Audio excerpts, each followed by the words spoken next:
అధికారంలోకి వచ్చిన వెంటనే మహిళలకు బస్సులో ఉచిత ప్రయాణం, 200 యూనిట్ల ఉచిత విద్యుత్, 500 రూపాయలకే గ్యాస్ సిలిండర్ పథకాలు ప్రవేశపెట్టింది. ఇందిరమ్మ ఇల్లు, రైతు భరోసా పథకాలు కొనసాగుతున్నాయి. ఈ క్రమంలో మరో కీలక నిర్ణయం తీసుకుంది.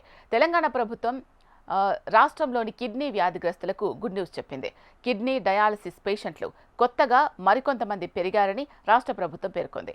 కొత్తగా మొత్తం 4021 మంది డయాలసిస్ రోగులకు నెలకు 2016 రూపాయల చొప్పున పెన్షన్లు మంజూరు చేసింది. పంచాయతీరాజ్ గ్రామీణాభివృద్ధి శాఖ మంత్రి సీతక్క ప్రత్యేక చొరవతో ఈ నూతన లబ్ధిదారుల ఎంపిక ప్రక్రియ వేగంగా పూర్తయింది.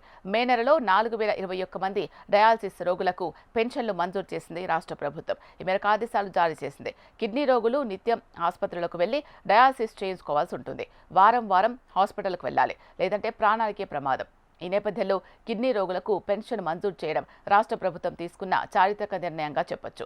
ఈ నిర్ణయంతో కిడ్నీ రోగులు ఆర్థికంగా నిలదొక్కునే పరిస్థితి ఉంటుంది. మరోవైపు రాష్ట్రంలోని హెచ్ఐవి రోగులకు కూడా పెన్షన్ అందించేందుకు రాష్ట్ర ప్రభుత్వం సిద్ధమవుతోంది.